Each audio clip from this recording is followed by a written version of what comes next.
कर्म के पूजक कर्मकर पक्षधर थे। मानवी समता पुरोधा दिव्यकर थे। वे रहे बेलाग सबसे सब तरफ से, न बधे अवतार इल्हामी हरफ से। धर्म में दैवीकरण आभास मन का, भ्रष्ट कर देता यही परमार्थ जन का। वे मनुष्य की चेतना के भाष्य करता, मान्यताओं के निवारक मोह हरता। छोड़कर व्यापार मन का शेष रहना, है यही उनका परम परमार्थ कहना। धर्म के पथ में महाविज्ञान दाता, गुरु कबीर कृपालु पद में सिर झुकाता। कबीर साहब कैसे थे? कर्म के पूजक थे। कर्म के पूजक यानी जो कर्म को पूजा माने, जो कुछ करो सो पूजा। साहब कहते मैं जो करता हूं सब पूजा है, इसलिए वे कर्म के पूजक थे।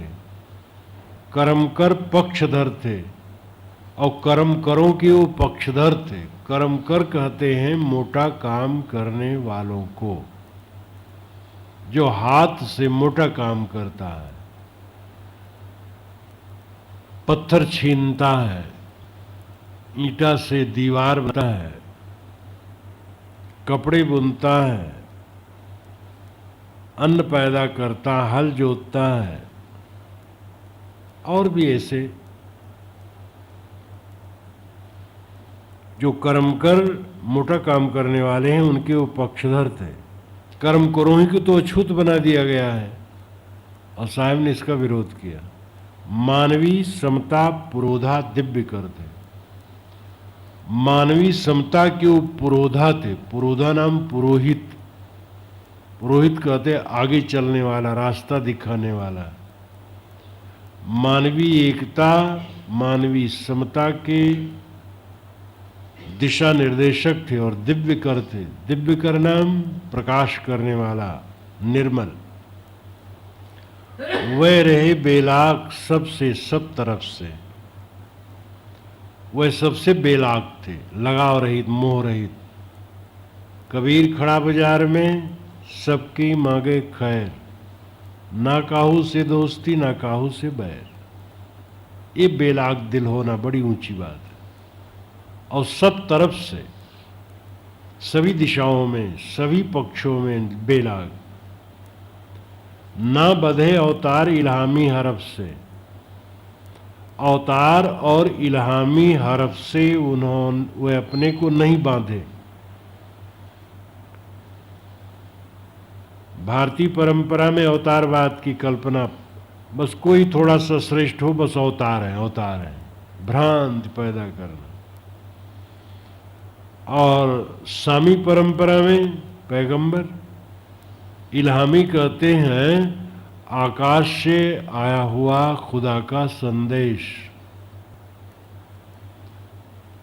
और ये खुदा का संदेश यहूदियों के ख्याल से मूसा पर, ईसाइयों के ख्याल से ईसा पर, और मुसलमानों के ख्याल से मोहम्मद पर आया है।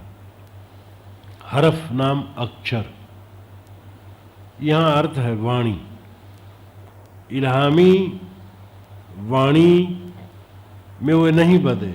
उन्होंने नहीं कहा कि मेरी पुस्तक, मेरी वाणी ईश्वरी है, मैं कह रहा हूँ ईश्वर भेज रहा है, मैं अवतार हूँ। ये बिल्कुल नहीं कहा। पीछे वालों ने उनको थोपा भले और अन्याय किया, लेकिन वह अपने को मनुष्य माने। धर्म में दैवीकरण आभास मन का। धर्म के क्षेत्र में जो दैवीकरण है ये मन का आभास है। धर्म क्षेत्र में दैवीकरण, दैवीकरण का मतलब है अलौकिकता का जामा पहनाना। हमारी किताब अलौकिक है, ईश्वर की दी हुई है। हमारा महापुरुष अलौकिक है, ईश्वर का अवतार या पैगंबर है। हमारी परंपरा ईश्वर की दी हुई है। ये दैवीकरण करना है। ये आभास मन का, ये मन का आभास, मन का भ्रम है। सारी किताबें मानवी हैं, सारे महापुरुष मानव हैं, और सारे संप्रदाय मानव के चलाए हैं। भ्रष्ट कर देता यही परमार्थ जन का। ये जो धर्म का दैवीकरण है, ये जन का, मनुष्यों का परमार्थ भ्रष्ट कर देता है। परमार्थ का अर्थ है परम प्रयोजन, कल्याण। कल्याण रास्ता को ये भ्रष्ट कर देता है, अंधा बना देता है, पक्षपाती बना देता है और घृणा से भर देता है। दूसरे संप्रदायों के लिए घृणा और अपने संप्रदाय के लिए अंधा बना देता है। वह मनुष्य की चेतना के भाष्यकर्ता, वह यानी कबीर साहब मनुष्य की चेतना के भाष्यकर्ता थे। भाष्यकर्ता नाम व्याख्याकार, विवरण से किसी वस्तु को उद्घाटित कर। परमार्थ का अर्थ है परम प्रयोजन, कल्याण। कल्याण रास्ता को ये भ्रष्ट कर देता है, अंधा बना देता है, पक्षपाती बना देता है और घृणा से भर देता है। दूसरे संप्रदायों के लिए घृणा और अपने संप्रदाय के लिए अंधा बना देता है। वह मनुष्य की चेतना के भाष्यकर्ता, वह यानी कबीर साहब मनुष्य की चेतना के भाष्यकर्ता थे।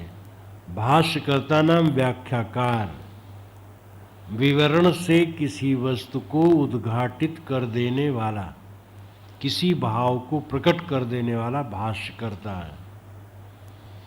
कबीर साहब मनुष्य की चेतना के भाष्यकर्ता थे। मनुष्य के ज्ञान को विवरण से बताने वाले थे कि ज्ञान विज्ञान का स्रोत केवल मनुष्य और कोई नहीं। मान्यताओं के निवारक मोहहर्ता, जो कल्पित मान्यताएं उनके निवारक थे, निवारण करना, हटाना, जो हटाए वो निवारक, मोह हरता और मोह के हरने वाले थे। छोड़कर व्यापार मन का शेष रहना है यही उनका परम परमार्थ कहना। जो परम परमार्थ है उनके उपदेश में वो ये है कि मन के व्यापार को छोड़ करके शेष रह जाओ। शेष नाम बचा हुआ, सूफी लोग भी बका कहते हैं। बाकी बका, संकल्प शांत हुआ, बका रह गया, स्वयं शुद्ध।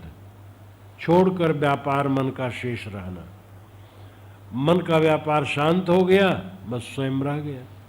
यही परम परमार्थ है। धर्म के पथ में महाविज्ञान दाता, धर्म के रास्ते में कबीर साहब महान विज्ञान के दाता हैं।